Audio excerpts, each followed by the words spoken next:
Hi there, this is Laura Brandenburg from Bridging the Gap, and today we're going to talk about a really common problem for BAs, and that's what to do when you are overloaded with information and kind of in a bit of overwhelm. So specifically, Sheryl emailed in us a question and she asked, I just got assigned to 3 different nonprofit groups as a Salesforce.com BA. First of all, congratulations, Sheryl. That's awesome. Great way to be building some new business analyst experience.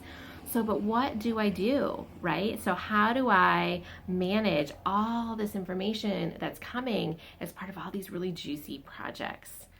So we're going to talk in this video about specific strategies for handling information overwhelm.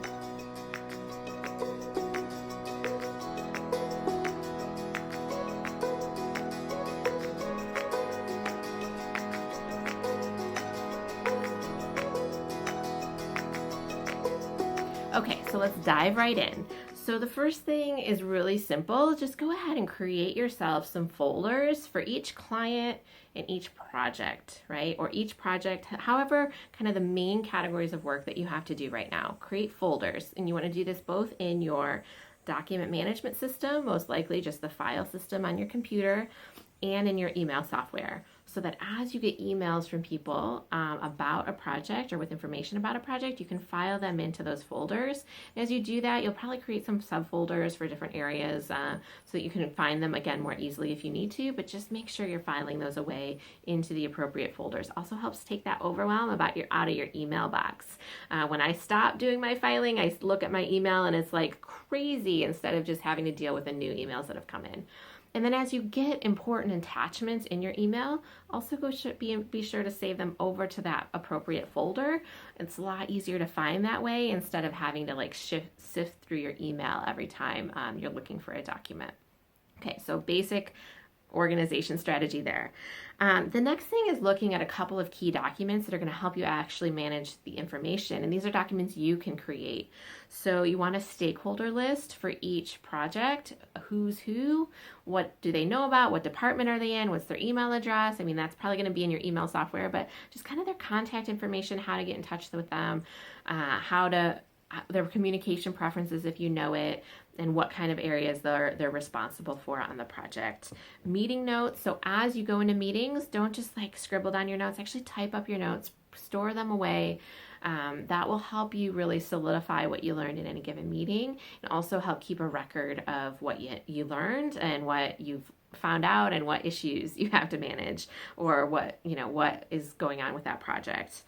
Another document you might want to start creating right away is called a glossary. And a glossary is just a key list of terms, especially if you're dealing with 3 different clients. They might all have a different definition of customer, and you're going to need to keep that straight in your head. So go ahead and create a glossary for each organization so that you can really stay clear on what the different terms mean for each organization.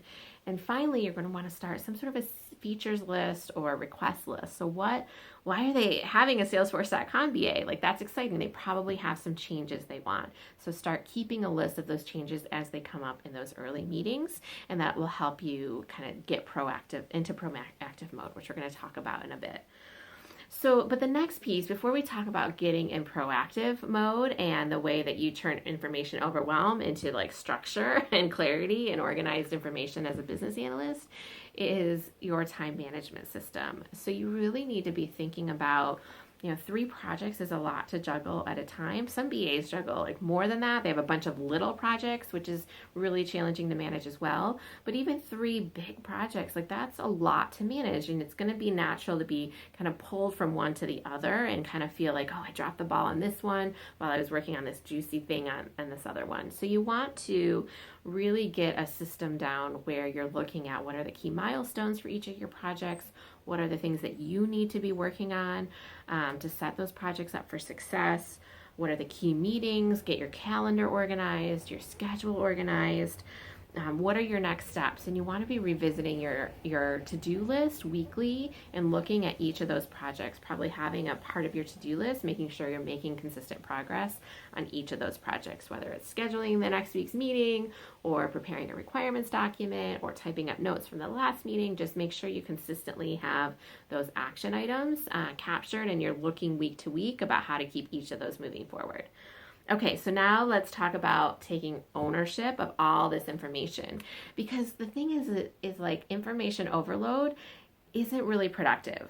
So you individually learning stuff as a business analyst, it's super fun, right? And it's often like it's really energizing to be like, oh, I get how all this fits together. It's not delivering value. You don't deliver value until you create something that helps that project take the next step. So you really, as quickly as possible, want to get into a proactive mode and a creative mode. So taking all this information that's coming into you and saying, okay, here is a nice, neat, and organized requirements document. Here is a nice, neat, and organized model that is going to help describe it and help us take the next step on that project. So some of the examples might be a system context diagram, very simple visual model showing like how Salesforce.com integrates or will integrate with the other systems in place in that organization. A business process flow. So what are the steps that they go through to manage an account today, or convert a lead to a customer, for example. What are their key sales processes and how do those flow? That would be a process document that you can now review and say, have I understood this correctly, or how do we fill in these gaps? Another one would be a scope statement. So if there's a specific change that they want to make or a specific initiative and enhancement they want to make, getting some scope of what that looks like. Those are kind of the three documents that you want to be thinking of first in a project. And it's really going to depend on, what problem are you there to solve as the BA, and what's the first step that you will take, and what's your responsibilities. So, you can drill into more detail if needed, but usually those three documents are three of the very first ones that you would create. Again, that system context diagram, scope statement, and business process model to show that you understand their current state business process and set them up for changes and adjustments and improvements to that business process, which is probably why you're there. So I hope that helps you get out of overwhelm, Sheryl. I'm really excited to hear about your projects and how these all go. I'm sure you're going to do a fantastic job at helping those organizations create positive change. Again, my name is Laura Brandenburg. I'm the creator of Bridging the Gap, and we help mid-career professionals start business analyst careers.